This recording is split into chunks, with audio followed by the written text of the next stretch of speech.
Oh, that would. Just hit her with the... What am I doing? What the heck am I doing wrong? Just... Whoa! Whoa, that's fast!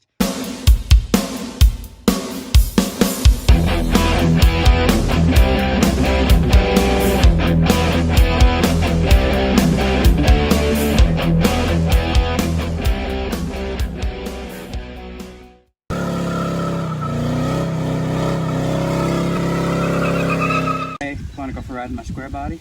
Yeah. On now, y'all. I got something for you. Plate registration. We're going for a ride. Well, she's legal now. That's nice. That's decent. You get to actually legally drive down the road, and when the cops pull you over and go, "What's this clapped out pile doing on the road?" you can go, "It's all right, officer. She's legal." But this is awesome.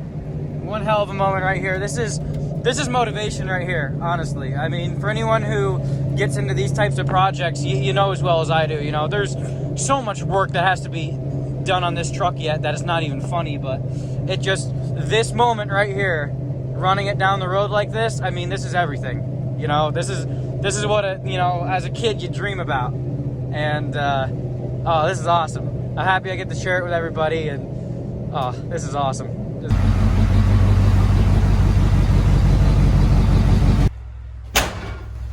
Now, I know what you're thinking. Rob, this ain't your garage. No, it's not. We're back on the old homestead. As y'all know, we got some stuff going on here, and we're going to look into it further. The last time we left you, what were we doing? Showing them the oil filter with some particles in there? Oh yeah, we found some barnacles and all kinds of old foreign sludge and parts that are undesirable to see in such filtration devices. Man, that's poetry. But so anyways, we're going to be looking into that, I guess, further to see if we can diagnose that problem a little bit more. And one of the next things that we're going to be doing is going to be pulling the driver's side valve cover. Because in case if you don't remember, or if this is the first time you're seeing this clapped out pile of garbage, go back and check out the other videos. What are you doing? But anyway, basically, we have low compression on cylinder number 7. We did a compression test, we did spark plugs and wires in the last video, along with some other stuff. So basically, number 7, cylinder number 7, as he just explained to you, is going to be all the way back on the driver's side. It's going to be the last cylinder on the driver's side. So basically, what we're going to be looking into now is we're going to be plucking the valve cover off this thing. And what are we going to be looking for here? Well, there's a couple different things we're going to do to determine our loss of compression in that cylinder. At first, what we're going to do, we are going to pull the driver's side cover, valve cover, and we're going to remove the positive wire that provides ignition power to the HEI distributor. And what that's going to allow us to do is crank the engine over and watch our valve actuation. And basically what we're expecting to see is a valve, and I have a hunch on the intake valve that our lift, which that would mean our cam lobe pushing our cam follower, lifter, numerous different terms are used for that, pushing the push rod up on the rocker, and the rocker has a fulcrum ball in it, which essentially is like a hinge and will push the valve down. And essentially what we are looking to see, as per our assumptions, is that those valves are not fully lifting off their seats as the rest of them. We're going to take it a step further after that too. You know, once we verify our valve lift, and if we do find that good, at that point then we are going to remove our rocker arms, so that way both on the intake and exhaust side of cylinder number 7, those valves should be closed, and we are going to apply compressed air to that cylinder and look for cylinder leakage. You know, whether it be coming out the intake, which you would hear through the carburetor, or if it's going to be leaking past the exhaust valve, which you should be hearing coming out the exhaust. The other thing you can listen for too, if you have a case of bad piston rings, pull the oil fill cap off. listen through there, or leak down in the crankcase. Now, just so you people know, a little bit like through the crankcase is normal. You know, excessive, you know, will be determined. So we removed the air filter here, and you got a bunch of vacuum line hoses that you kind of got to disconnect from stuff. There's just hundreds of them because it's annoying. And one thing I'm gonna tell y'all, if you're doing this at home, you might want to like double check to where each of them goes and write it down or remember it. Don't do what I do and just pull them all off and yeah, I'll figure it out later. That's the wrong thing to do. I'll give you even a better tip right now. Better tip. You buy yourself all kinds of different color paint pens And mark them. and remove the debris. The debris. Yes, the debris. The debris. Debris. Found himself some compressed air, so just be gone. It's not turned on. Somebody forgot to open the door. There's no air. There's no air. I need air. Another thing you want to do too is you want to blow that stuff right down the carburetor too. That's always good for you. I think we just about removed all of the main debris. There wasn't much, just a bit that made a guy worry a little bit. So now here's the big question. How about that finagle waggle there? There's not a lot of room to get that out of there with that waste. Just hit her with the, what am I doing? What the heck am I doing wrong? Just, whoa! Whoa, that's fast! Wow! Woo! So, quick little update for you. Took that bolt out. Bolt back there. Took that one out. There's another one on the back side of that. Took that one out. There's one all the way downtown here. Took that one out. Now we're currently working on that one. You know what's real messed up about GM? GM, question for you. Any former GM engineers that are out there, can you tell me what the hell were you thinking when you go, oh, let's use SAE and metric bolts and nuts? GM, I love you. That's some good stuff that I'm looking at right now and that the viewers are looking at. But GM, what were you thinking? And you did it forever. It's not nice. Stop it. And do I still not have enough room?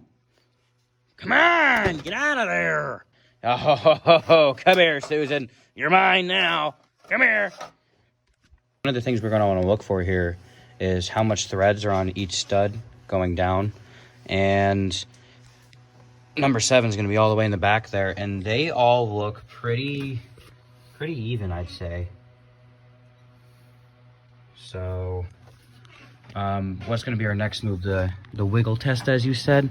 The kind of the back and forth. Just see if you got one that's, obviously really loose. Now, when you say wiggle, you're not talking side to side. You're talking back and forth. Yeah, that's really the big test. Back and forth, I mean, not really. Okay. But then yet again, it depends on where it is also in the cycle, too, of where it is on the lobe. Yeah. So one of the next things that we're going to have to do then in that case is we're going to pull the power wire out of the distributor. Yep. Which is going to be, in case you didn't watch the last video, it's going to be that red one right there. And then we're going to turn it over. Now one other thing. Now we got components removed. Make sure nothing's going to interfere with any belts or anything on the front of the engine that's going to be rotating, because of stuff gets snagged, tore up real easy, and then you just make more work for yourself. So just be cautious of any of that potential situation you could create. So with this guy, we're going to slide that back up out of the way. Nothing else should be rubbing. And let me pull that power wire out, and then we'll get back to it. Oh, okay. That back one looks like it's spinning excessively. Okay, that could mean excessive lash. Which is the push rod is what I meant. I hope that picked up on the video, but we might not have a bad camshaft. Like I said, with doing that slight adjustment I did, which snugged up that push tube that was spinning excessively that you saw in the video before. You know, as soon as I tightened it up, it stopped spinning freely, but very quickly it started spinning freely again, which indicates to me that we have a lifter collapsing, which you should not see what we're seeing. Our next step now, what we're going to do, and we mentioned it earlier, we're going to pull both rocker arms off of both valves on that cylinder, so that way the valves should be closed, and we're going to apply compressed air to that cylinder to see if we have leakage past either one of the valves, piston rings, that sort of stuff. And that's going to be the next segment here on this clip. We're going to show you how to set up and do that. You can do that with a tool that will measure leak down, or you can do it simply with most compression testers. They have the fittings that thread right in your spark plug hole. The only thing you have to do is remove the Schrader valve, or the check valve on the end of it, so that way you can apply full air pressure to the cylinder and listen for your leaks. That will be coming up shortly. Now, here's the old school way of adjusting valve lash on a hydraulic roller Chevy. Pretty much the old school trick is, when you're doing a small block Chevy and you're adjusting your valve lash on hydraulic flat tap it normally, if you want to do your exhaust valve, you look on the same cylinder you're adjusting and rotate the engine over by hand, and you want the exhaust valve just closing, because of that's going to put you on the base circle of the camshaft for your exhaust valve when the intake is just about closed. Then what you do, grab a hold of your push rod. If it is easy to turn, that means you have too much lash on that particular cylinder. So what you do, you adjust, and these are self-locking nuts. You would tighten that nut down while you got your digits on the push tube. You tighten that down until you just can't turn that push tube no more. And I only tighten that just a touch, and now I can't. I can, if I really get on it, I can turn it. The only thing I'm concerned with on this, if it is a good hydraulic lifter, it should stay and not collapse. Now I adjusted it and it got tight, but now that I tightened it a little bit, it spins freely again. So we may actually have a bad lifter on the exhaust. Okay. Which, I mean, we could have a couple different things going on. We found some junk in the oil filter, and this is, there's going to be further tales to be told on this engine. This engine is going to come out, get tore down for a thorough evaluation. We are using this photo shoot for opportunity to provide some better troubleshooting, because you're much better off troubleshooting the engine while it's all together in the vehicle, so that way you can crank it, do whatever, compression test, everything, so that way you have a much clearer idea of what you're in for once you get it out. Now, we did review our video.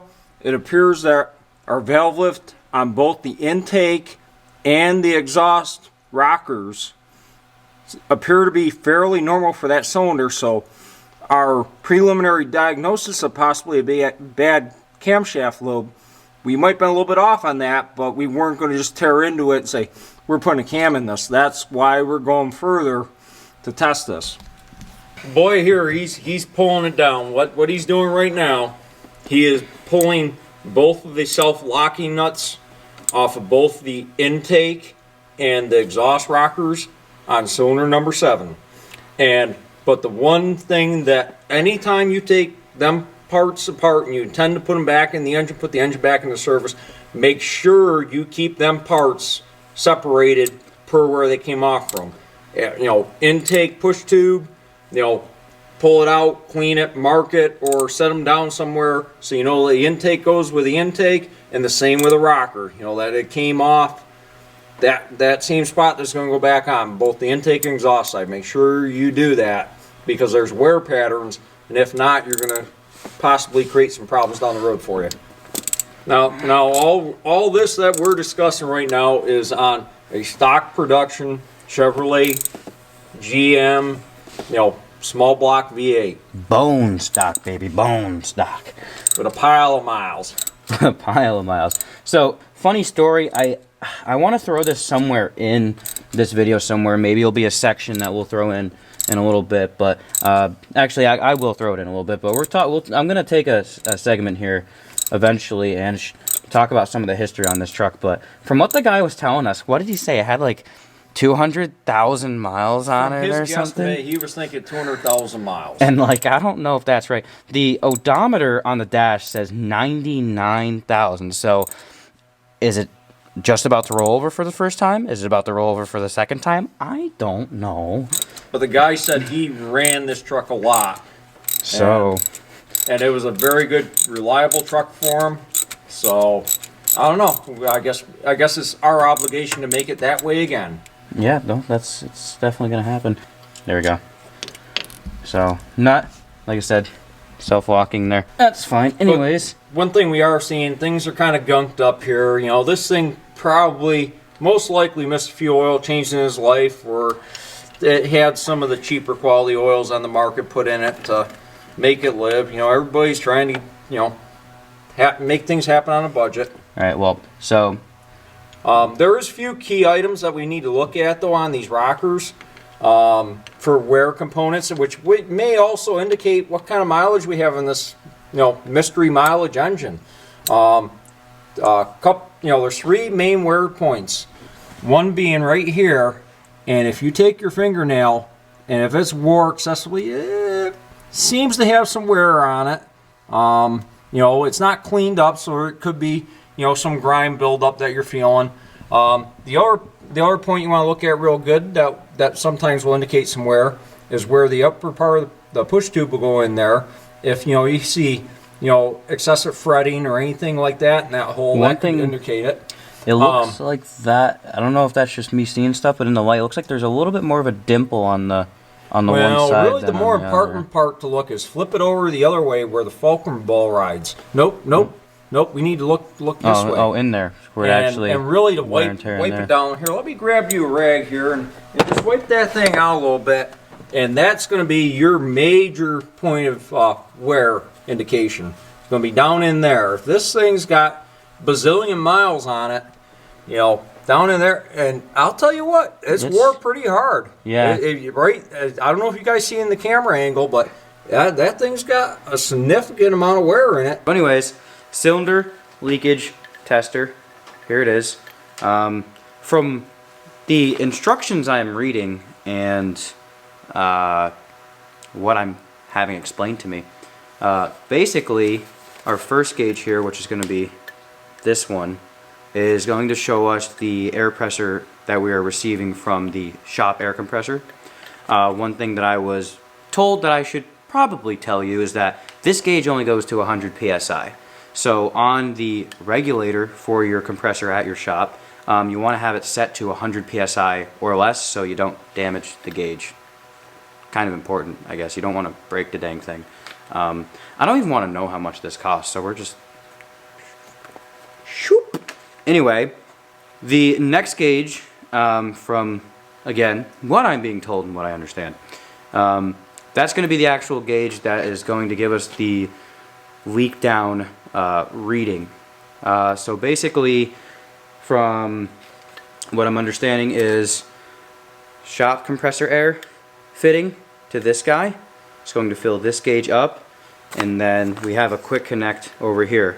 Basically what we need to do is because cylinder number 7 is the cylinder that has the low compression, we need to pull the spark plug and wire, and basically there's going to be a little hose that is going to thread into our hole for the spark plug hole, and then the actual other end of the hose is going to go into the quick release little adapter there. But before you do that, you gotta set the regulator. Set the regulator on this. Okay. So, with all that being said, I'm getting hints from from the person that actually knows what they're You need me doing. to step it. Basically, All right. you might as well. You We'll might show- as well, because we'll we show have you. no idea what we're doing. All right, we're gonna properly show you how to set the set pressure on this, so that way you can accurately measure your leakage. Remove that hose from the end. We're going to take our shop air, which we already have the regulator set. It is less than 100 psi, so we do not damage our test instrument. We're going to put shop air to that. And we need to adjust this regulator until we're down in the yellow range, close to the set pressure. You know, it doesn't have to be 100% zero. Just as long as it's Like, in the set range. you know, we're pretty doggone close there. So we're just going to set a regulator there, snap it in. Then at this point, we're going to thread the other hose into our suspect cylinder and connect it with the quick connector. And then at that point, we're going to watch this needle, and it's going to go up in percentage-wise and tell us how much air is leaking in that particular cylinder. When that does happen, we are going to be listening out your exhaust pipe, through the carburetor or throttle body if it's fuel injected unit, or even through your oil fill hole. And it's going to tell us, okay, where is our air getting to? Where is our compression loss happening at? Got to thread this guy into the spark plug hole. So one thing I like to do, and this is gonna come off wrong. He just wants to hug his truck, that's all. He's just hugging his truck right now. This is gonna come off wrong. One thing I like to do is to make sure that I'm actually gonna thread it in there right and not like cross thread it or anything. And like finding the actual spark plug hole is I like to like have the hose in my hand and kind of have my pointer finger hanging out and like feel for the spark plug hole first before I stick my hose in. So we got our gauge. We're already hooked up to the shop compressor here, and we're gonna plug her in. Now, just be warned, people, like, air pressure may make the engine turn, so Uh-oh. don't have your digits where you don't belong. You know, don't stick your fingers anywhere you don't want your feeder, because of, guess what, you might lose it. So with that being said, our gauge is almost at 100% Oh, well that for is, high, and that's not good. that is no bueno. And I have that threaded in there. Open the carburetor up, listen to see.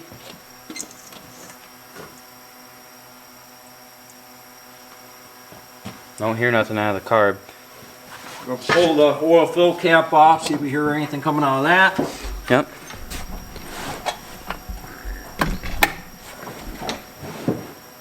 Now we don't hear much coming out of the cap, so let's Slide under and check exhaust, which is literally just putting your ear to the tailpipe or wherever your exhaust ends on this truck, because you know I half-assed it. It's about just back behind the cab.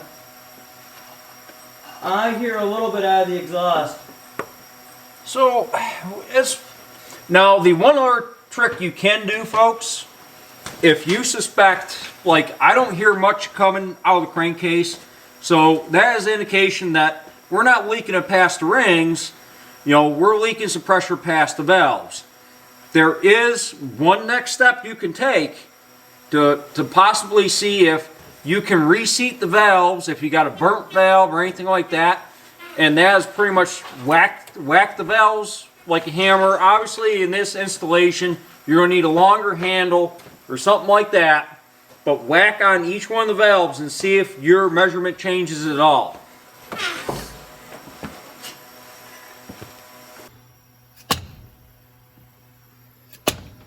It's just in such a bad spot, can't get a good freaking whack on it. It didn't change at all, did it? It went down a little bit.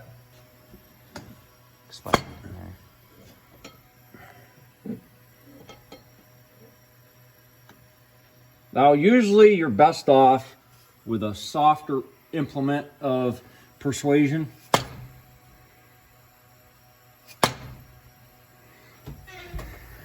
Not really no improvement there. No.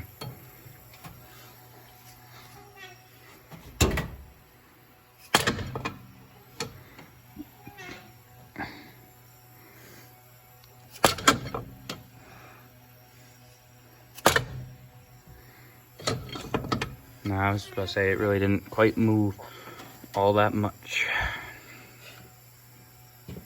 So it's possible we might have burnt valve, something Okay. like that there. Which that would really actually kind of be That would beneficial. also, yeah, that would be, it would be beneficial, but it also, it explains it a little bit too. So, you know. Well, I mean, think about it. For how many, I mean, for the mileage that's supposedly on this truck, I mean, that would make sense too. But I'm kind of impressed though. They're still metal chunks though. Couldn't be a 2-for-1 deal, could it? Possibly. Anything's possible when you get into some of these older. There is significant amount of leakage coming out through the carburetor, so. Okay. So I would say after bumping the intake valve, it is very possible we do have an intake valve not seating properly.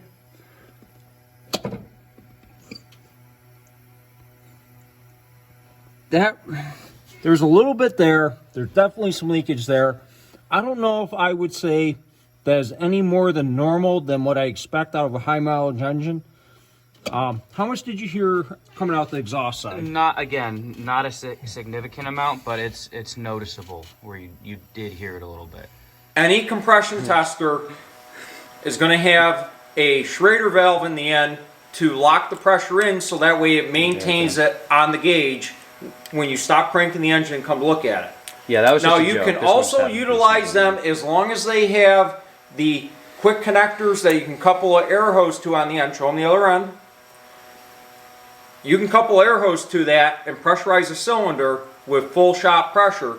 But the key is you have to take the that Schrader little or valve the out. check valve out of the end of it to make it function the way that you want it to pressurize the cylinder. Which basically these what he's talking about basically works the same way as a valve stem does. So It's basically the same valve that's in the valve stem of a conventional old school rubber valve stem in a tire. so You pull that guy out and you have the ability to feed full shop air pressure into your cylinder. And what that helps you do is much more volume of air goes into wherever your leakage point is, and you can better hear where you're leaking your cylinder pressure at. okay, after about 50 tries of trying to get that to thread into the spark plug hole, we finally got it. And him losing his freaking marbles numerous times. It Numerous. was hilarious. Hilarious. Oh, I guess I need this or something. Let's try this again. Take 2.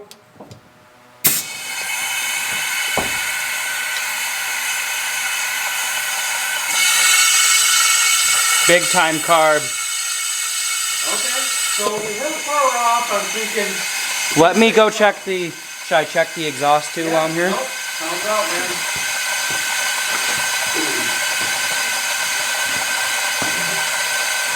Nope, not as dramatic. Nope, but that makes sense. If the intake valve is leaking, and that's what we thought, was like the intake was too low, Yep. but that doesn't seem to be the case. Nope. So we might be simply in for a bad seating. Just so just in case it ain't dramatic enough. It's spitting fuel all over the place, by the way. Yeah. So we're just gonna kill that real quick. Well, that was interesting to say the least. We learned a lot today. Yeah, that was kind of not expected, but also at the same time kind of expected. We knew something was up, wasn't 100% sure on what, but as of what we're gonna do next, honestly, this truck's on the road. As of today, that's the day that I'm recording this video, it's on the road legally. I mean, it needs an inspection, so that's pretty much the next big step. We still have that turbo 350 that's literally sitting not even 2 feet that way from me that, probably should tear into next, so we have 3 speeds instead of 2. That'd be nice. I gotta put this engine back together. Great. We'll see you in the next one.